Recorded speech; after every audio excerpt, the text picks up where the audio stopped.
For P.E.I. tuna fishers, it doesn't get much better than this. A big fatty fish hauled in at a time, the loonie is slumping. Good news because most of P.E.I.'s tuna is sold to foreign markets in U.S. dollars, which right now are worth a lot here in Canada. This tuna exporter says it's all made a strong season that much stronger. My job as a tuna exporter and marketer is to take care of Canadian boats. So a low Canadian dollar, which means higher returns to our fishermen, is okay by us. Since September, the Canadian dollar has taken a big dive from 75 cents US down to 70, and many economists expect the downward trend to continue. Potentially good news for P.E.I.'s big exports like fish and potatoes, and for the island's next tourism season. Corinne Clemens says for American travelers, a weak loonie makes P.E.I. an attractive place for a bargain vacation. Look at Americans, trying to get the best bang for their buck on travel. It potentially could increase visitation, extend visitation, or even increase spending.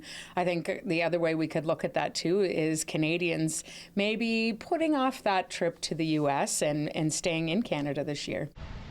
Staying in Canada because that trip to the U.S. or Europe is getting more expensive as the loonie loses value. This travel agent says it doesn't seem to be affecting many islanders' travel plans yet, but I think if this continues to take this little bit dip where I think economists are saying we may not be to the bottom of this yet.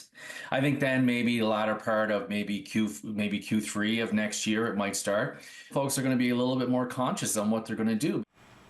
Jason Tompkins says there's a downside for P.E.I. importers too, which he also is. In the winter, after the tuna season wraps up here, he brings in foreign tuna for the Canadian market. With the loonie low, he says it's become borderline unaffordable, which will hurt demand. Once you look at the exchange rate and the cost of freight, which a lot of these times from other countries is also charged in U.S. because it's the normal easy currency, when we start looking at the cost to bring it in, the cost of the raw materials, it just prices itself out of our market.